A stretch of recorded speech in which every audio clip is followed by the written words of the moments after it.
¿Qué tal acerca de los conflictos? Los conflictos en medio de las familias, la iglesia, el mundo. ¿Está el Señor al control de eso también? Ya ahí no estamos tan seguros, pero ya no lo decimos como con tanta seguridad, porque seguramente hay dolor, ¿cierto? Hay cosas que no nos suenan tan de Él. Si es un Dios de orden, de paz, pero las guerras, Dios, la destrucción, la muerte. ¿Mm? Esta pregunta se responde con uno de los atributos de Dios, lo cantábamos ahorita. Es el atributo de la soberanía de Dios. Que en términos sencillos, la soberanía viene siendo el poder que tiene alguien de controlar algo. Lo vuelvo a repetir, es el poder que tiene alguien de controlar algo. Un ejemplo muy terrenal, la soberanía que tiene un estado sobre su territorio. ¿Se acuerdan el litigio que teníamos sobre San Andrés con Nicaragua? Lo que estaba en juego y lo que se estaba evaluando era hasta dónde el Estado y el gobierno colombiano tenía soberanía en medio de sus territorios. Y si el soberano sobre San Andrés era Colombia o era Nicaragua. El poder que tenía cada gobernante o cada gobierno de ejercer su poder en ciertos límites. Algo así, en términos espirituales, viene siendo lo que nos preguntamos hoy del Señor. ¿Hasta dónde el Señor puede y tiene la capacidad de controlar? ¿Mm? Y es lo que nos vamos a dedicar a revisar el día de hoy a través de las Escrituras.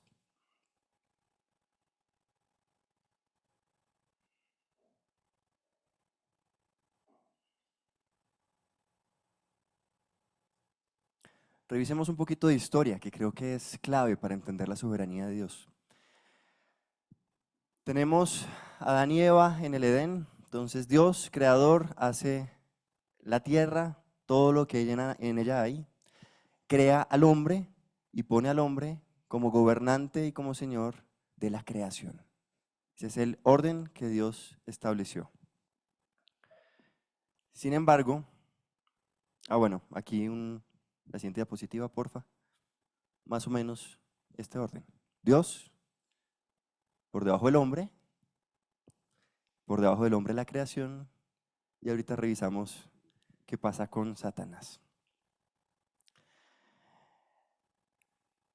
El hombre desobedece, cree la mentira de Satanás.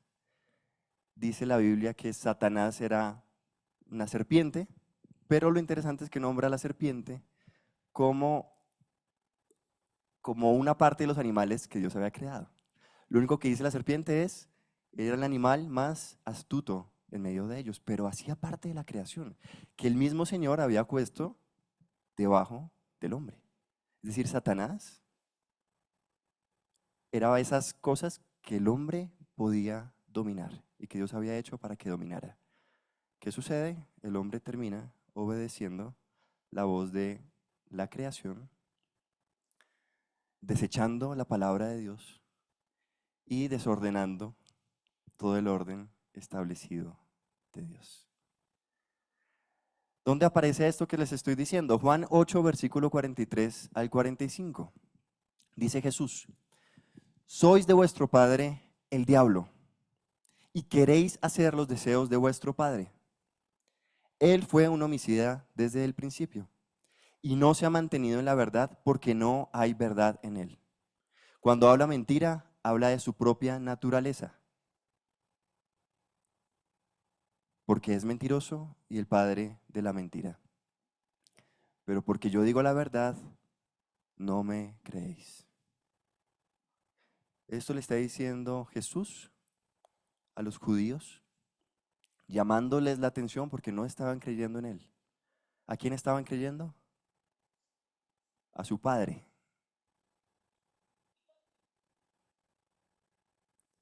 ¿Por qué Jesús está diciendo esto? Por el desorden que generó el pecado desde Adán. Al final reemplazamos la voz de Dios por la voz de Satanás. Satanás empieza a ejercer dominio como un padre de mentira y empezamos a creer en la voz de Satanás. Ese era nuestro estado antes de creer en Cristo, con una paternidad satánica. ¿Mm? ¿Hasta ahí vamos todos bien? ¿Sí estaba interpretando bien este versículo? Ok.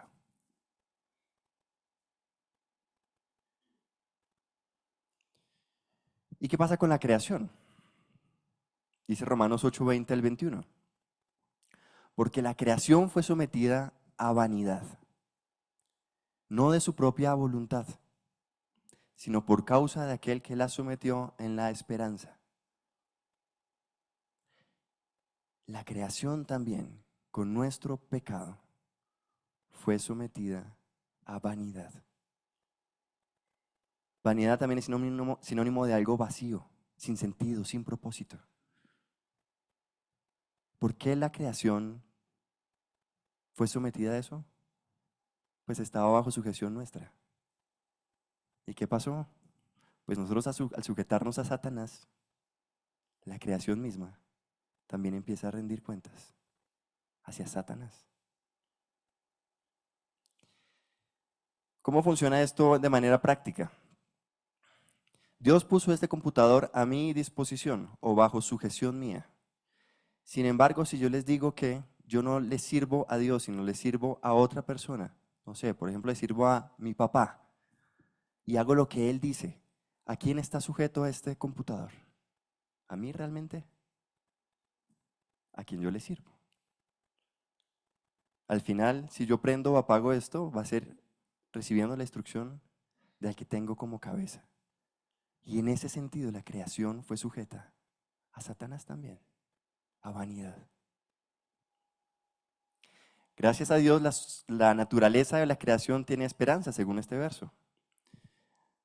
Dice que Dios sometió también a la creación a la esperanza de que iba a ser librada de la esclavitud de la corrupción. ¿Qué día? ¿Cuándo? El día en que los hijos de Dios vuelvan a tomar poder y dominio sobre Satanás y sobre la creación y volver al plan inicial de Dios. En ese orden de ideas, estos son los dos planes en los que estábamos, el plan de la izquierda, Dios, el hombre, la creación y Satanás, ese era el plan de Dios para la humanidad. Y al lado derecho el plan volteado por nuestro pecado, ¿cierto? Donde está Dios, Satanás gobernando sobre la creación y sobre el hombre. Qué tremenda embarrada hicimos, ¿no? Qué chicharrón.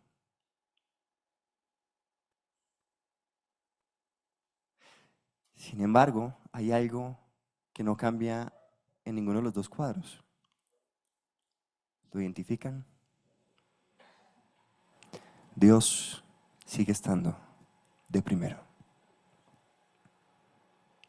Revisemos bíblicamente si esto es cierto. Este es el cuadro que Juan C. se inventó acá para explicar algo, pero ¿realmente esto está alineado con las escrituras? A eso nos vamos a dedicar en esta enseñanza.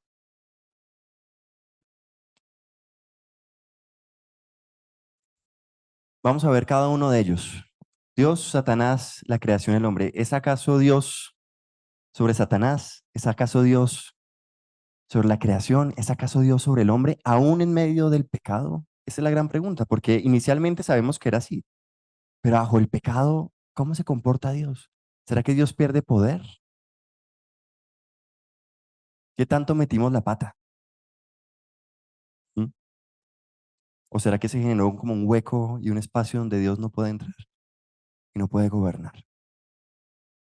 Isaías 43:13 dice, hago la claridad, Isaías 43:13 fue escrito después de la creación y después de la caída. Es decir, que ya tenemos el plan al revés.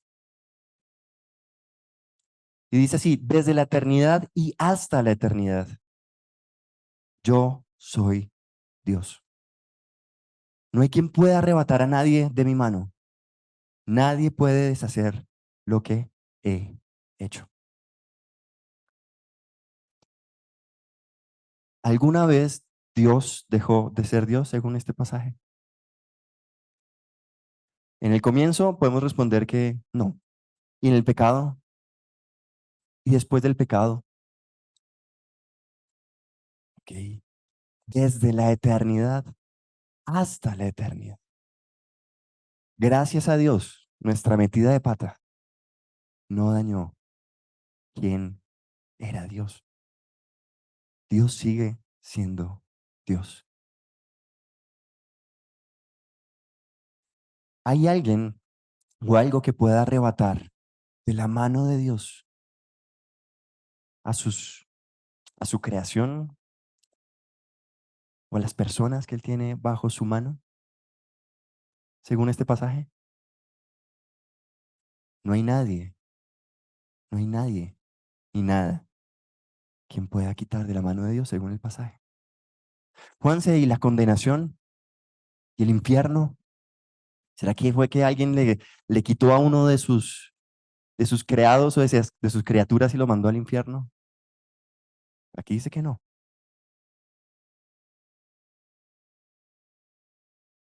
Me atrevo a decir que la condenación es responsabilidad del ser humano y el Señor no es que se le haya caído a esa criatura, sino que el Señor mismo, con todo el dolor, lo entregará al infierno, porque no hay nadie que le pueda arrebatar al Señor, a alguien creado, a una criatura de sus manos.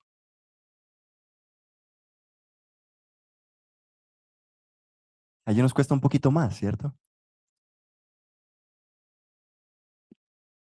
A veces creemos que el que se condena fue que se le escapó de las manos de Dios, el que, no sé, se le resbaló. No. O cotidianamente decimos que cayó en pecado, cayó, cayó o se lanzó al pecado. Son dos cosas diferentes. Uno se cae y se tropieza por accidente. La realidad es que el pecado es una decisión a la que uno decide precipitarse y lanzarse. Y no es que nos hayamos caído o deslizado de las manos de Dios. ¿Mm? Es un poco más difícil de entender, pero no cambia esta realidad.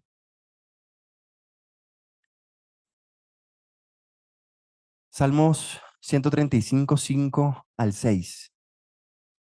Decía David, porque yo sé que el Señor es grande y que nuestro Señor está sobre todos los dioses. Todo cuanto el Señor quiere, lo hace, en los cielos y en la tierra, en los mares y en todos los abismos. Nos preguntábamos hoy, ¿todo? Uno prende el noticiero y uno que ve usualmente tragedias, guerras, muerte. Ese es el noticiero de hoy.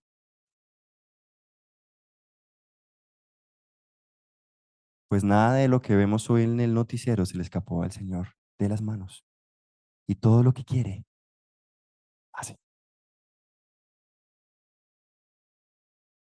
Lo mismo, los salmos no fueron escritos antes del pecado de Adán y Eva. Uh-uh. Incluso fueron escritos en los momentos más oscuros del rey David, muchos de ellos. Cuando todo era desolación para el rey David y estaba bajo persecución y la cosa se veía bien ruda. Y aún así David decía, Señor, lo que tú quieres, lo haces.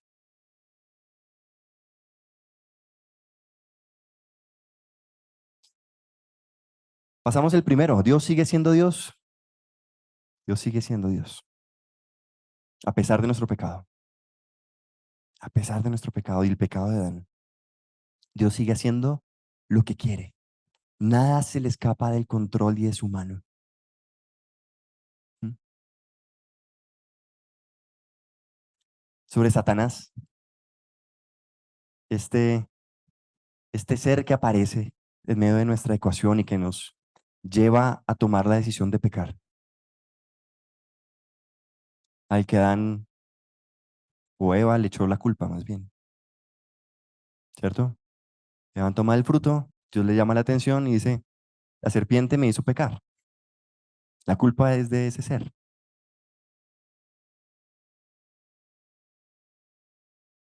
Preguntémonos acerca de ese ser. ¿Dios gobierna sobre Satanás?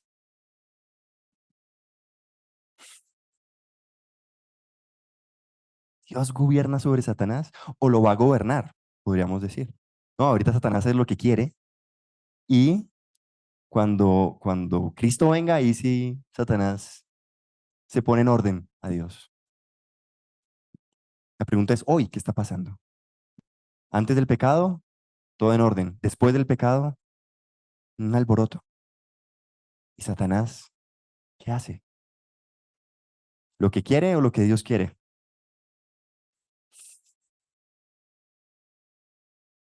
Hasta donde se lo permite, dice Orlando. Revisemos. Job, capítulo 1, versículo 12. Un breve contexto de esto. Estaba Dios, cuenta la historia de Job, estaba Dios y vienen los hijos de Dios y viene Satanás a él. Dios le pregunta a Satanás, ¿y tú dónde estabas?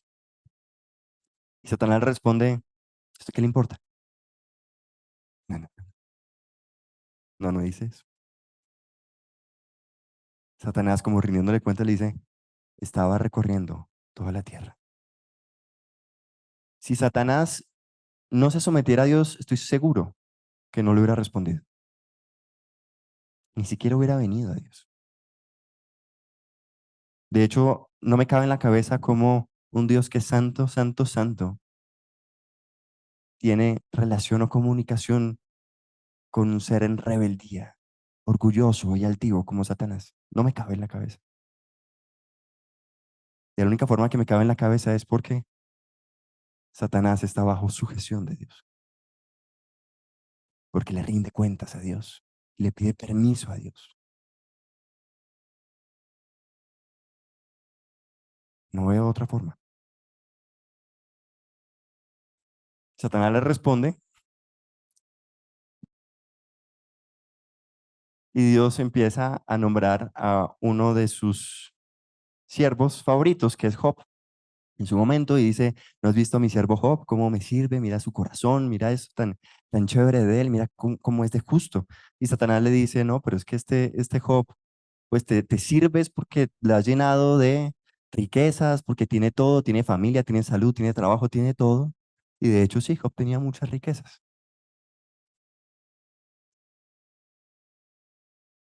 Incluso Satanás le dice, tú has puesto un cerco alrededor de su casa y no has permitido, como que lo has protegido.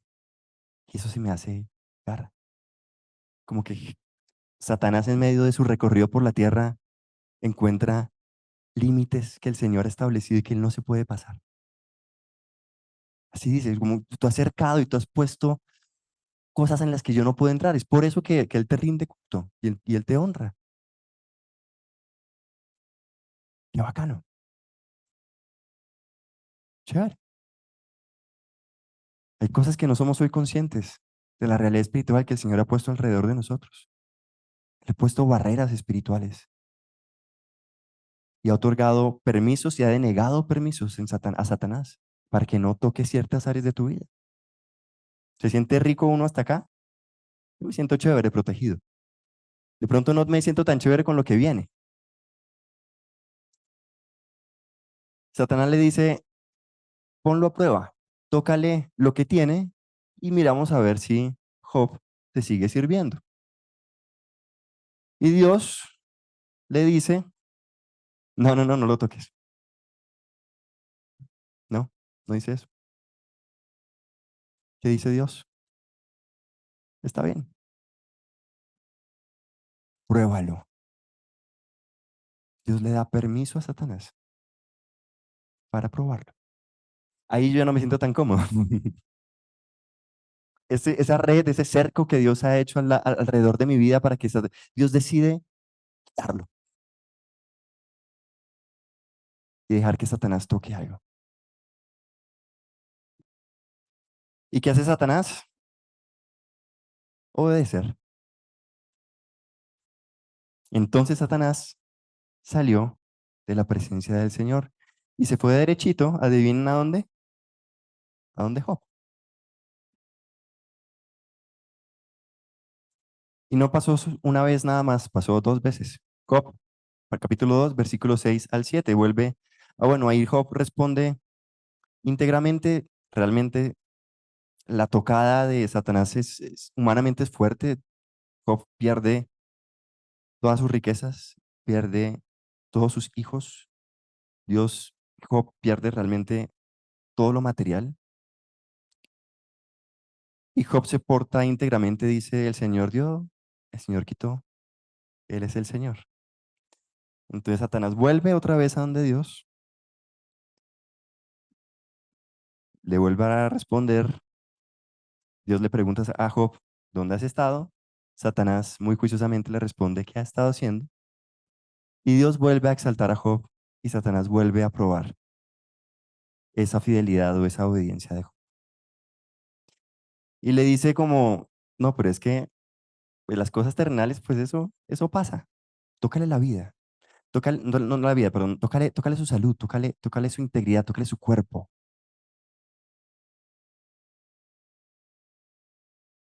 Y Dios le dice, no, no, no, no, no, no, no, no le toques el cuerpo. Mm, mm. Dice eso. Muy bien, haz con él lo que quieras, pero pone límites, pero no le quites la vida.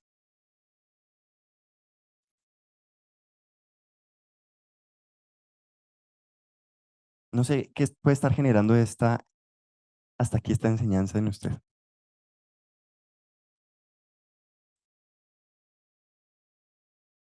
Porque por un lado tenemos a un Señor que es soberano, que gobierna sobre Satanás, y uno puede estar sintiéndose tranquilo. Pero cuando Dios le da permiso a Satanás de hacer ciertas cosas sobre uno, ahí ya uno se intranquiliza un poco, ¿cierto?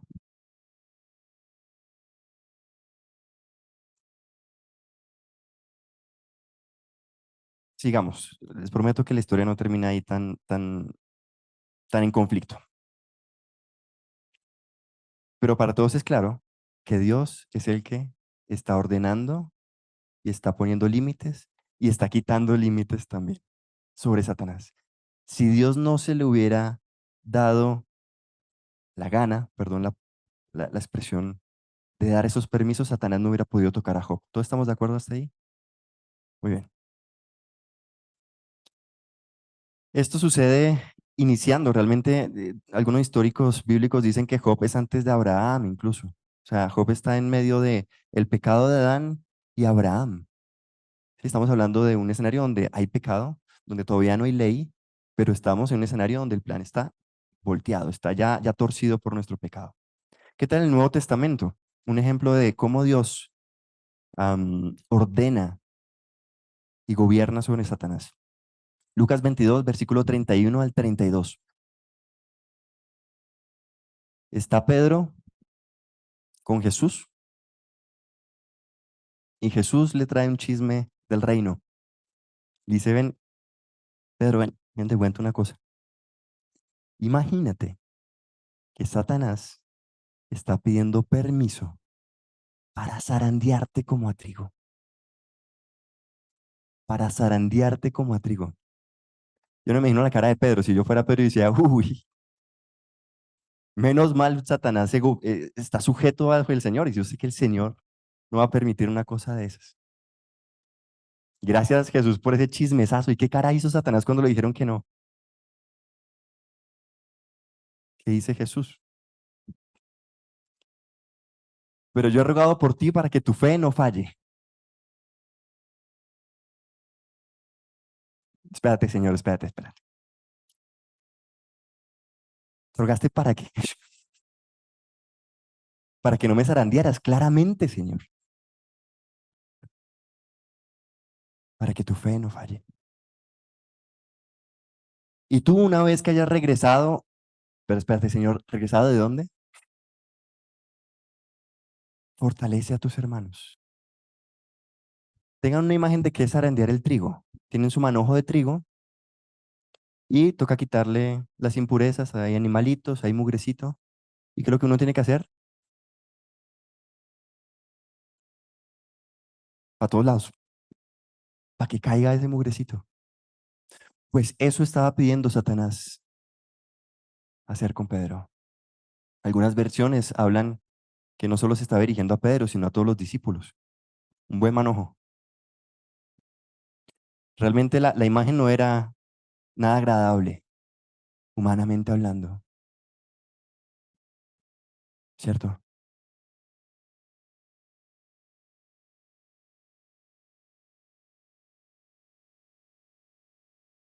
Pero aún así vemos un Satanás que se sujeta al Señor y pide permiso para tocarnos.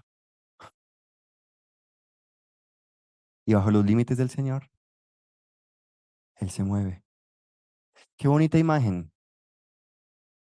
Es el trigo siendo limpiado. Y un poco empezamos a tocar ese para qué. ¿Por qué el Señor permite que Satanás nos toque? Igual que el trigo. El trigo necesita ser limpiado. Y después de ser probado y limpiado, entonces que ese fruto sea más puro.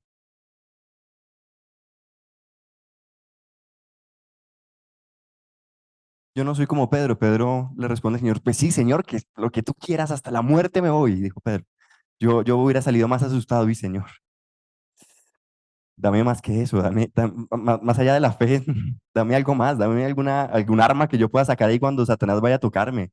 Dame algo para defenderme. Porque la verdad de la imagen del trigo siendo zarandeado no es muy agradable a mi humanidad.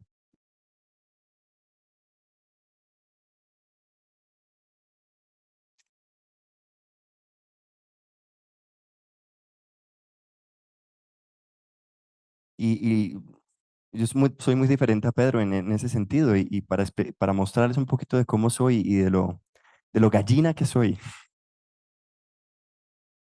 les cuento una anécdota que tiene que ver con esto. Viendo una serie con mi esposa hace ya unos meses, am, la serie no era tan oscura al principio, pero se fue poniendo oscura. Les muestro esta imagen. Espero traté de escoger la imagen más suavecita. Menos mal no se ve tan bien. Se llama Stranger Things, esa serie. ¿Alguien se ha visto esa serie? ¿Quién se ha visto esa serie? Bueno, no estoy tan solo. Les hago un mini resumen de la serie. Es una serie de niños, por eso empecé a verla. Y dije, ve, chévere, una serie de niños. Niños como de 10, 12 años. Am, Empiezan a suceder una serie de eventos extraños donde empiezan a desaparecer como amigos y empiezan a aparecer cosas raras. Am, lo que resulta en la serie es que empiezan a encontrar que hay dos mundos, el mundo real y hay un mundo paralelo, podemos llamarlo como espiritual. Am, digamos que es un poco el descubrimiento de estos chiquitos de lo que hay al otro lado y cómo eso opera en este mundo. Lo caso es que en la temporada como 3 o 4 esto empieza a ponerse bien rudo y empiezan a aparecer personajes como este señor que no se ve tan bien, gracias a Dios, em, que básicamente es un demonio que empieza a tener mucho poder sobre lo que pasa en el terreno, en ese terreno, no en el espiritual, sino en este terreno. Y empieza a tener un poder tal que puede empezar a tocar vidas a punto de matar, sin ninguna restricción. Y entonces yo ahí ya me paniqué. Ahí ya, no sé, ya eso empezó a tener otro tono. Se acaba ese episodio donde se muestra el poder de este señor. Eran como las 11 de la noche. La veíamos después de acostar a Amelia. Cojo yo mi almohadita, mi cobijita, ya irme para el cuarto. Tenemos el televisor en la sala, en el cuarto no tenemos. Y en el corredor empiezo yo a sentir un escalofrío. Y empiezo yo como a temblar. ¿Qué estaba pasando? Me sentí vulnerable porque sentí que este señor podía tocarme en cualquier momento, así como tocaba a todos en medio de la serie. Mi esposa es mucho más fuerte viendo ese tipo de películas y series. Yo sí me psicoseo muy fácil y trato de no verlas. Si les soy sincero, yo le huyo a esto. Empecé a verla, le recuerdo, porque era una serie de niños y como que se veía inocente. Después empieza a ponerse bien compleja y pesada, pero me bloqueé por el miedo a que este señor me puede tocar y sobre todo entendiendo que este señor era muy parecido a lo que puede ser Satanás y el poder que tiene en medio de este mundo. Mi esposa se me burló después de lo que hice. Lo que hice fue, gracias a Dios, en su espíritu, se me dio una canción en la mente. Me veía ridículo cantando a las 11 de la noche esa canción. Pero lo que se me vino a la cabeza y al espíritu para destrabarme del conflicto en el que estaba fue, venció, Cristo venció al diablo en la cruz. Y créanme, lo canté muy duro porque estaba muy asustado. Claramente mi esposa se me reía, pero fue la verdad que el Señor me recordó en ese momento para saber que Satanás fue derrotado en la cruz y que no tiene poder sobre mi vida. Y este Señor no me toca, a menos que el Señor lo permita. Completo esa frase, porque bíblicamente sí me puede tocar, pero no está desligado del poder, de la soberanía, de los límites que el Señor le ha puesto. Gracias a Dios, esa noche pude dormir por esa verdad.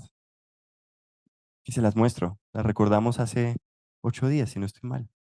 Pero la recuerdo, Colosenses 2, versículo 15, hablando de Cristo. Y habiendo despojado los poderes y autoridades, hizo de ellos un espectáculo público, triunfando sobre ellos por medio de Él. Ese es el resumen de la canción que el Señor me recordó esa noche. Y eso puede ser algo muy tonto para ustedes. Para mí también hoy me suena muy tonto, pero en la vida aparecen este tipo de demonios y mensajes que a veces nos paralizan, ¿saben?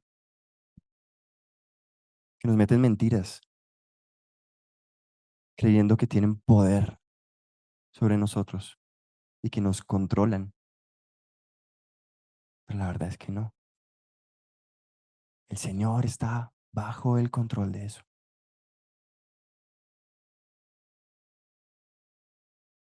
Hay poderes que suenan muy grandes. El cáncer, por ejemplo, es una palabra fuerte.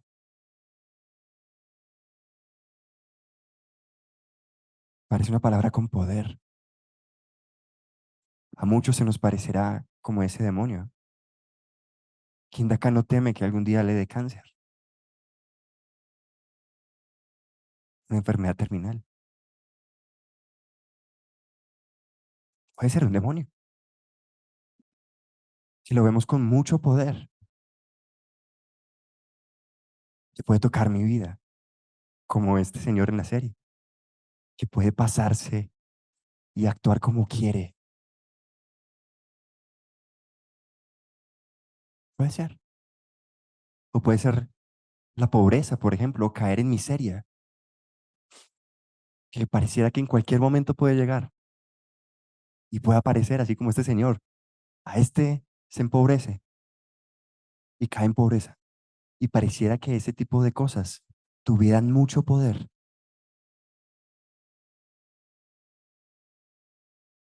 O un mal gobierno, un dictador, y le tememos a eso. Pareciera el demonio. Tememos que llegue alguien que vuelva a este país peor o que traiga pobreza. Y vemos a esos que llegan allá como si fuera este demonio, con mucho poder, ¿cierto? La verdad es que pueden tener poder, al igual que Satanás, pero por arriba de ellos está el Señor colocando límites. ¿Quién es ese? Este personaje se llama Vecna. ¿Quién es ese Vecna de tu vida? El que trae temor, el que te hace temblar, el que te bloquea, el que no te deja dormir. ¿Quién es ese Vecna en tu vida?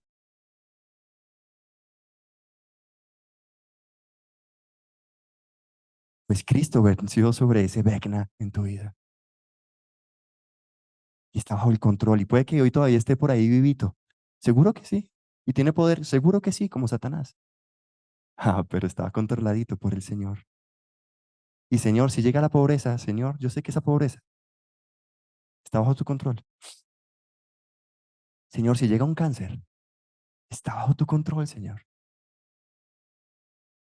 Si llega un mal presidente, está bajo tu control, Padre. Mm.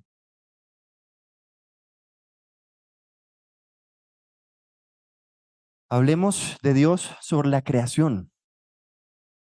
¿Será que Dios sí gobierna sobre la creación? Ya lo que sucedió con Noé. También antecitos de Abraham, después del pecado, ya cuando el plan estaba torcido. ¿Será que la creación y todo lo que sucede en ella se sale de su control? Le dice Dios a Noé, porque dentro de 7 días haré llover sobre la tierra 40 días y 40 noches. Borraré de la faz de la tierra todo ser viviente que he creado. Versículo 10. Y aconteció que los 7 días las aguas del diluvio vinieron. ¿Por cuánto tiempo? Por lo que él dijo se hizo. La creación le obedeció. En el tiempo que él dijo, durante el tiempo que él dijo. ¿Es Dios Señor sobre la creación? Sí. ¿Hubo muerte y destrucción? Como un berraco. Arrasó con la vida en la tierra, dejando a Noé vivo y algunos animales. El panorama, yo creo que no lo podemos imaginar. Vemos las imágenes de cuando suceden huracanes, lo que queda, de cuando pasan erupciones volcánicas, cómo queda desolado eso. Y eso es un terrenito así de chiquito si lo comparamos con el tamaño de la tierra. Ese día fue toda la tierra. El panorama después de que el agua bajara no era nada bonito y no hubiera parecido obra del Señor.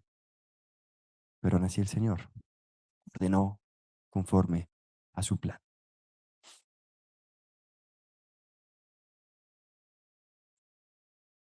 Salmo 147, 15, 18 dice acerca de Dios: envía sus órdenes a la tierra, su palabra corre velozmente, manda la nieve como lana, esparce la escarcha cual ceniza, arroja su hielo como migas de pan. ¿Quién puede resistir ante su frío? Envía su palabra y los derrite. Hace soplar su viento y el agua corre. Salmos. Esto no fue escrito con Adán y Eva viviendo el paraíso perfecto y el orden perfecto. Esto fue escrito en un escenario de caos, ya con el pecado en la tierra. ¿Somos conscientes de eso? Hay veces que en las conversaciones me doy cuenta que no. Usualmente cuando hay catástrofes naturales, que hay derrumbes, por ejemplo, y hay una casita al lado del derrumbe y mueren personas. Muchas veces el comentario que se escucha es, no, fue culpa de ellos. Se les dijo que no se hicieran ahí al ladito de la pared de roca y preciso construyen ahí al ladito, pues, se murieron por culpa de ellos. Eso es lo que escucho. Así somos. He escuchado también, por ejemplo, cuando, no sé, viene una catástrofe sobre un terreno y dicen, no, pues que claramente se murieron porque es que no eran creyentes, no eran cristianos. Ajá. ¿Será? ¿Será?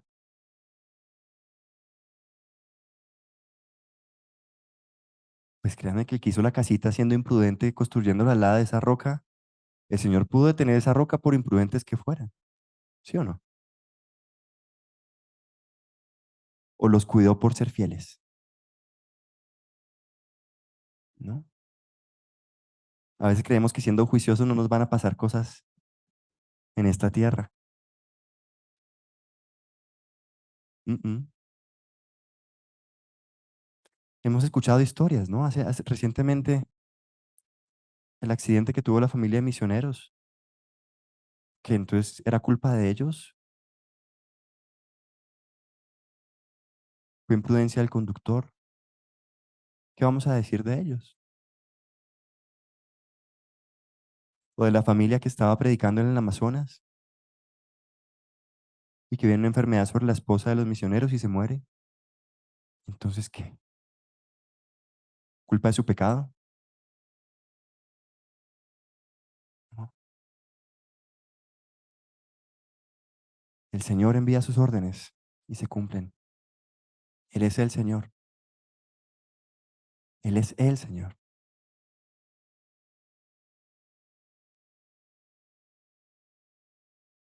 Nuevo Testamento, Mateo 8, 26 al 27. Y él les dijo, ¿por qué estáis amedrentados? Ah, bueno, en contexto, estaba Jesús en la barca, durmiendo, una tremenda, terrible. Dicen que las olas movían ese barco y estaba que se hundía el barco. Los apóstoles aterrados de que el barco se iba a hundir y su Señor estaba dormido. Lo levantan, Señor, nos vamos a hundir. ¿Qué dice Jesús? ¿Por qué estás amedrentados? Hombres de poca fe. Entonces se levantó, reprendió los vientos y el mar y sobrevino una gran calma. Y los hombres se maravillaron diciendo, ¿quién es este que aún los vientos y el mar obedecen? Ah, ¿quién es este que los vientos y el mar obedecen? No hay hombre en la tierra que pueda hacer lo mismo que hizo Jesús. No hay hombre. ¿Por qué? Porque esa voz que hablábamos en los salmos, que hablaba y se hacía, esa misma voz que dijo, haré llover, esa misma voz habló y dijo, cálmate. Y se calmó la tormenta. Dios sigue siendo Dios sobre la creación.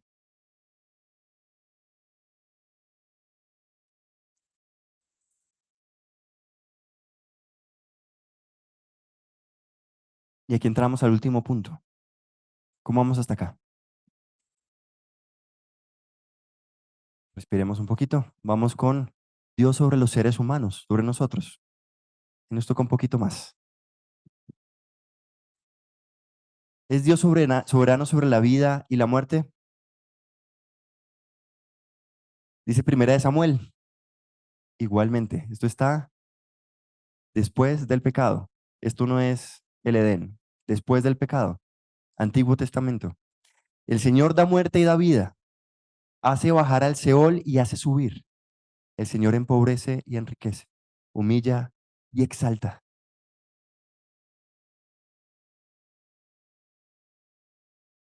Cuando nace un bebé, gloria a Dios. El Señor da vida. Cuando se muere, con el pecado.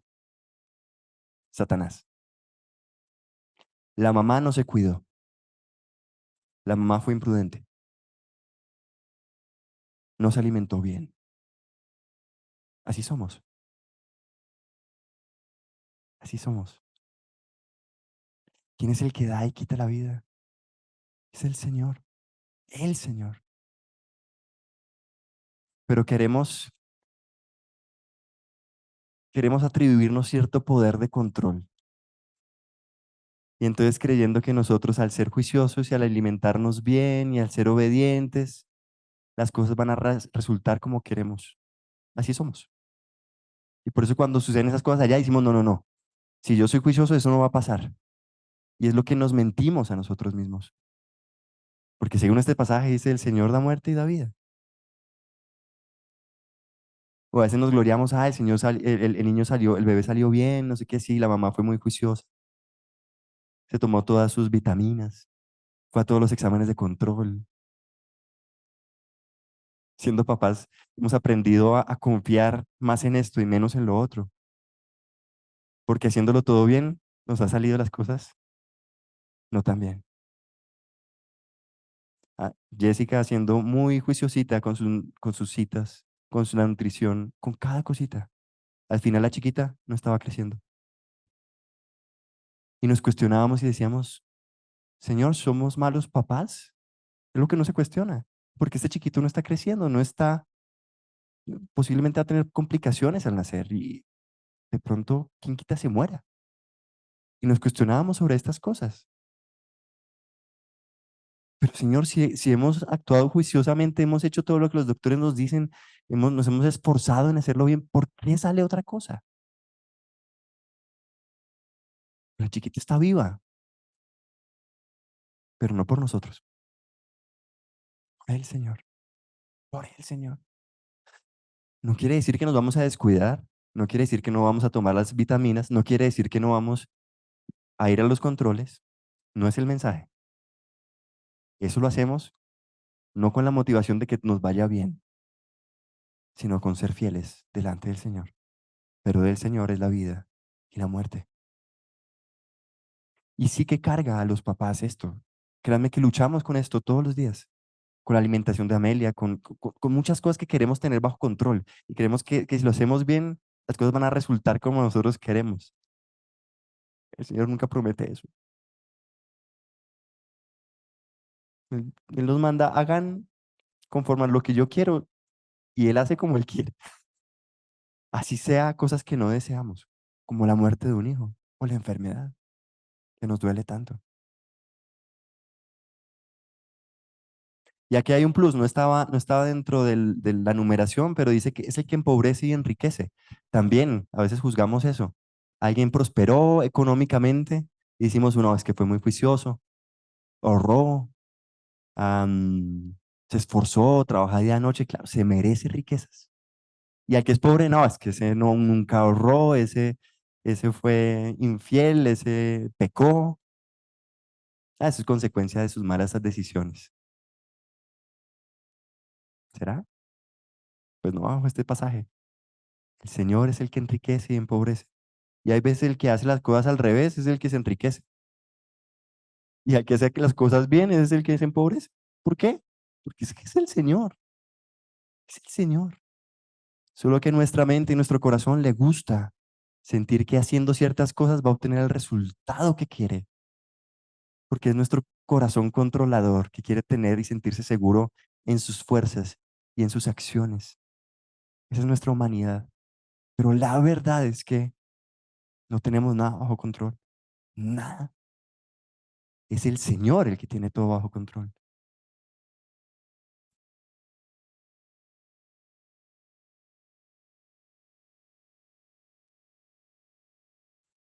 Hablábamos del cáncer. ¿Qué tal acerca de la enfermedad? Éxodo 4, versículo 11. Y el Señor le dijo, ¿quién? Bueno, contexto. Dios con Moisés.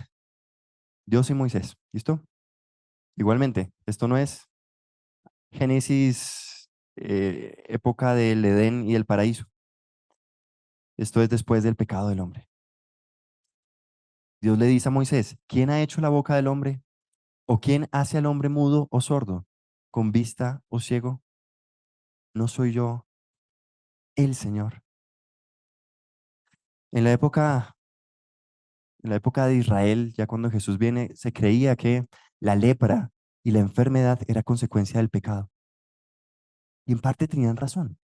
Al final, si Adán no hubiera pecado, pues no había enfermedad. Tiene sentido si desconectamos al que está de primero en nuestra lista. Pero es que Dios sigue siendo Dios aún en medio de nuestro pecado. ¿Estás sufriendo hoy una enfermedad? Puedes descansar en que es el Señor el que la ha traído a tu vida. Difícil, difícil entender y creer eso. Sobre todo creerlo. Nuestra humanidad prefiere no creer en eso muchas veces, sino creer que eso es consecuencia de un mal cuidado o consecuencia de la infidelidad de uno, porque en teoría uno tiene la esperanza de que si corrige uno el mal caminar, la enfermedad se va a ir. No siempre es así. No siempre es así. Enfermedades incluso como el SIDA, que uno dice, eso es consecuencia de su pecado. ¿Sí? Sí, es consecuencia del pecado, de un pecado sexual. Pero si el Señor no hubiera querido que se enfermara, no se enferma, ¿cierto? No se enferma. Si hay enfermedad, es porque el Señor la ha traído. Al Señor no se le escapa la enfermedad de sus manos, más bien la ordena.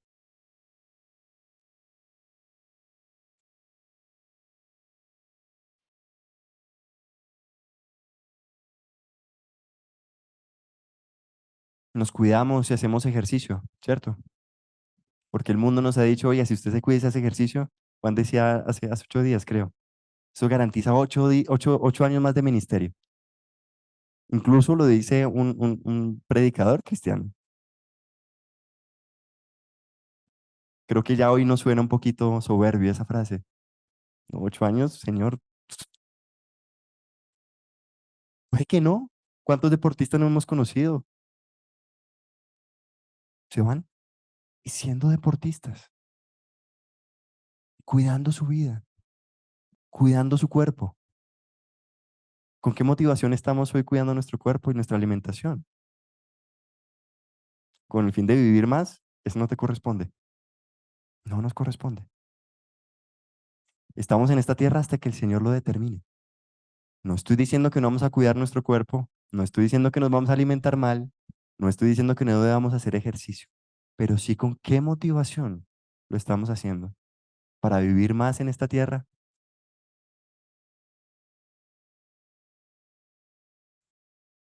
¿Para que no me enferme? Mm, mm. Creo que debemos reevaluar esas motivaciones, porque al final el resultado lo trae el Señor. Y claro, pues nos sentimos terribles cuando viene la enfermedad, uno siendo juicioso, porque uno dice, pero qué incoherencia. De hecho, los amigos de Job le dicen eso. Cuando Job pierde todo lo que tiene, le dicen, revise su vida porque debe estar pecando en algo. Los amigos de Job no eran los mejores consejeros. Ah, ah. Y aún en el antiguo pacto, donde pareciera que hay recompensa al ser obediente a Dios, aún así en el antiguo pacto hay estas cosas que uno le enseñan. Al final el Señor es Dios y ordena como Él quiere.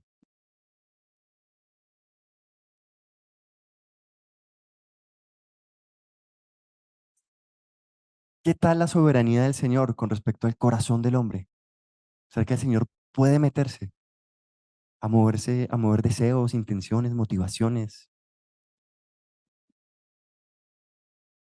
Esto ocurre con el faraón, Éxodo 4:21. Dios manda a Moisés a que saque a su pueblo de la esclavitud en la que estaban en Egipto. Y le dice esto a Moisés: cuando vuelvas a Egipto, mira que hagas delante de Faraón todas las maravillas que he puesto en tu mano, pero yo endureceré su corazón, de modo que no dejará ir al pueblo. Antes de entrar en el detalle de esa incoherencia humana que pareciera que Dios está teniendo, am, Dios puede moverse en el corazón del hombre, según esto sí. Se movió en el corazón del faraón. ¿Qué hizo? Si el faraón quería dejar en libertad al pueblo, Dios lo endurece y dice, no, no, no, todavía no.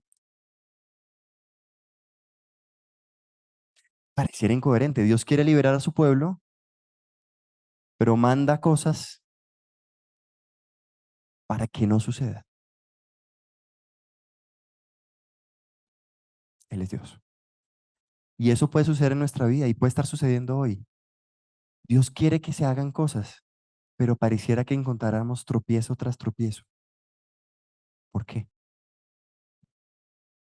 Él es Dios. Él es Dios.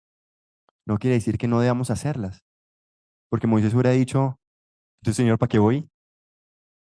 Señor, no tiene sentido. Me está diciendo que vayan del faraón, me presentan de él, le diga, libera a mi pueblo, y dices que vas a endurecer el corazón para no dejarlo ir. Pues, ¿qué sentido tiene? Pues más bien me quedo aquí contigo y más bien espero a que tú decías ablandar el corazón y ahí sí voy para que tú lo dejes ir. Yo hubiera planteado eso.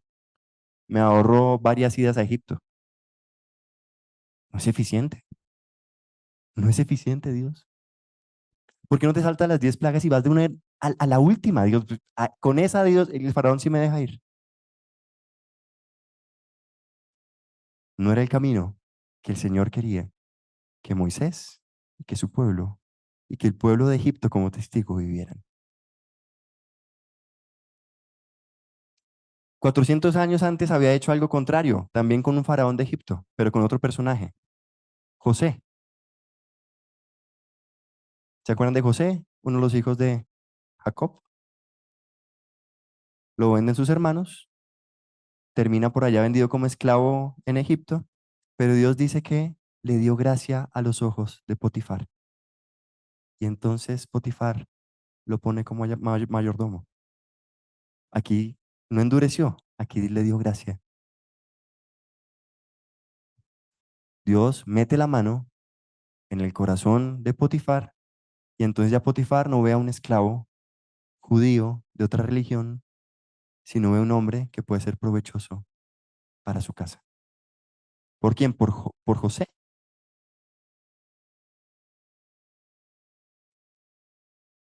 Que Dios quiso y metió mano en el corazón de él. Interesante cómo Dios mete la mano, puede meter la mano en el corazón, no siempre la mete, pero sí puede meterla. El hecho de que digamos que Dios puede meter la mano y que Dios tiene soberanía sobre las cosas no quiere decir de que siempre la meta. La mete para alinear las cosas a sus propósitos.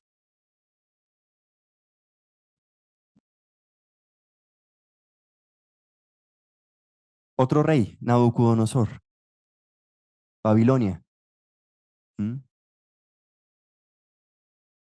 También mete la mano en su corazón y lo manda. Dios casi que ordena a Nabucodonosor que vaya, invada a Israel y los lleve presos a Babilonia. Y adivinen cómo lo llama. Mi siervo, mi siervo. Yo creo que Nabucodonosor no tenía ni idea en ese momento que estaba siendo utilizado por el Señor. Ni idea.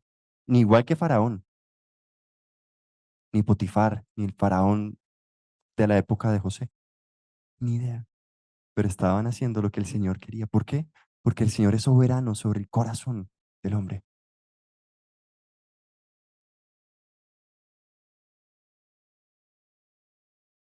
Hablemos de los conflictos que tienen que ver con esto. Se generó un conflicto cuando Moisés va a donde el faraón no hace lo que Dios había demandado. ¿Qué sucede ahí? Un conflicto que duró un buen tiempo, que sufrieron personas, donde hubieron muertes, hambrunas, un conflicto ni el berraco. casi una guerra. En el término de casi una guerra civil, de un pueblo buscando liberarse de otro pueblo o de un gobierno. Un conflicto ni el berraco. ¿Quién le metió mano a eso? El Señor.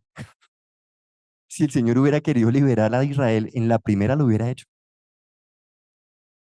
No hubiera endurecido el corazón del faraón y listo, bájale. El Señor es soberano sobre los conflictos. Y les muestro este versículo sin nombrar de quién se dice para que ustedes me digan quién cree que es. Romanos 9, versículo 17 al 18. Para esto mismo te he levantado, para demostrar mi poder en ti y para que mi nombre sea proclamado por toda la tierra. Wow.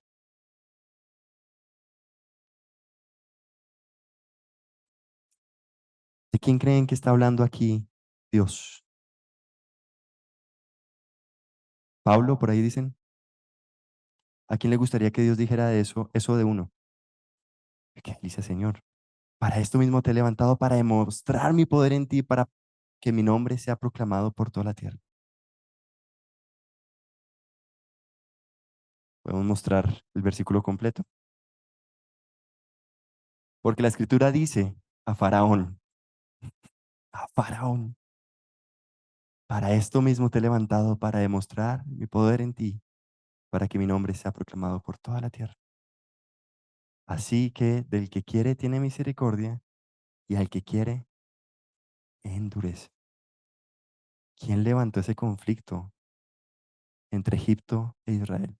El Señor, con un propósito, con un propósito, y no un propósito chiquito, demostrar mi poder en ti y que mi nombre sea proclamado en toda la tierra. ¿Eres consciente que los conflictos en tu vida están siendo traídos por el Señor?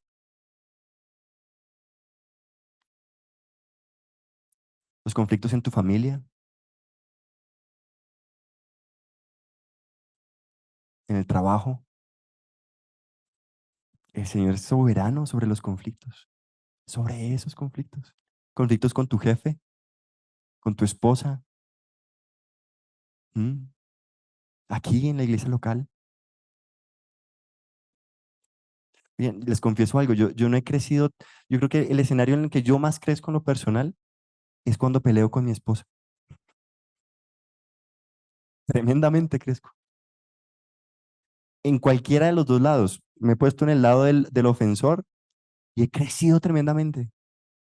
Me pongo, cuando estoy en el lado del ofendido, crezco también tremendamente.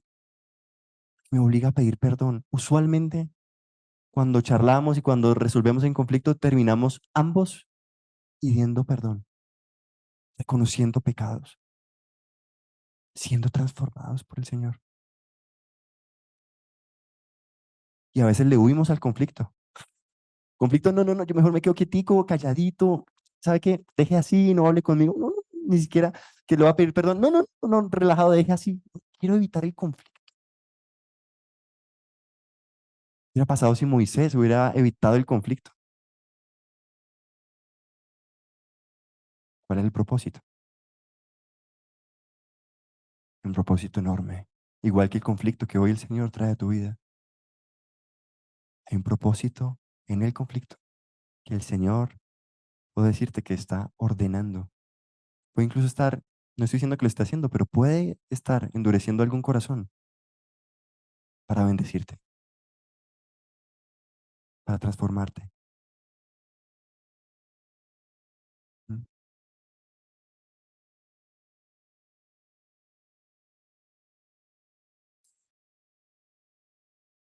El último, aunque ya lo hablamos, el gobierno humano. Romanos 13, versículo 1. Sométase toda persona a las autoridades que gobiernan, porque no hay autoridad sino de Dios, y las que existen por Dios son constituidas. Aquí podemos poner a los presidentes, pero también a toda persona que gobierna. Puede ser tu papá en tu casa, si aún estás viviendo en casa. Puede ser tu jefe que gobierna una empresa. gobierna un área de trabajo. Las autoridades aquí en la congregación gobiernan y cada una de estas instituciones son establecidas por Dios. No, no mostré ese pasaje, pero más adelante dice, y el que se resiste a la autoridad de Dios, al mismo Dios se resiste. ¿Por qué? Porque es que de primero está el Señor. Y si te resistes a algo que Él ha ordenado, incluso a los gobernantes, te estás oponiendo directamente al Señor y a lo que Él es soberano. No estás creyéndole a Él. ¿Cómo funcionamos usualmente? Llega el presidente en las elecciones, el que más nos gusta o el que más nos favorece. Uy, Señor, gloria a Dios. Sí que estás al control. Llega el que no le gusta a uno, el que va a perjudicarle a uno en algún sentido. Uy, Señor, el pecado del hombre está terrible, ¿no? La corrupción, la humanidad está cayendo cada vez más lejos. Ven rápido, Señor. Definitivamente este mundo se va a acabar pronto. Así somos, así somos. Pero desconociendo esta verdad, Señor, tú gobiernas, tú ordenas. Y el que coloques ahí arriba no se te escapa de tu control. Igual a tu esposo, tu jefe, tu papá. El Señor ha puesto autoridades en tu vida para bendecirte, para transformarte. Y una de esas maneras en las que te bendice, aparte de los conflictos, es con autoridades humanas imperfectas. Y sí que nos cuesta. Es fácil sujetarse a una autoridad perfecta. Cuán difícil a una imperfecta. Y les cuento que toda autoridad humana es imperfecta y nos fuerza a sujetarnos al Señor para poder andar y ser transformados.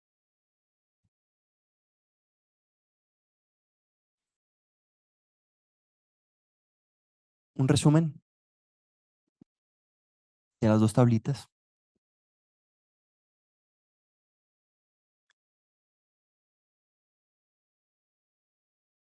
A pesar de nosotros, a pesar de nuestro pecado, a pesar de este mundo al revés y volteado, Dios sigue siendo Dios,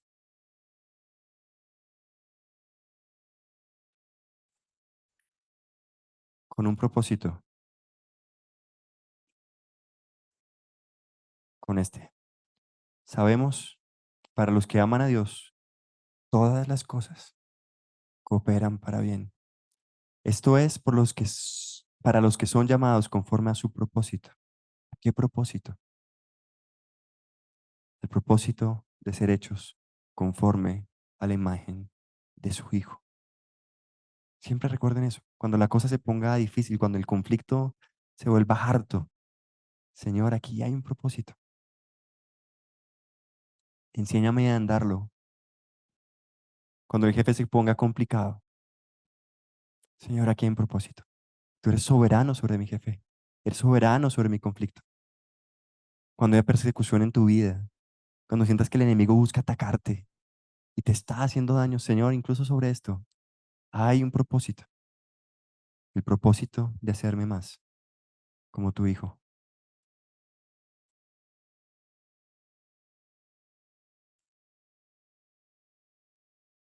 Y tú sigues siendo Dios. Oremos.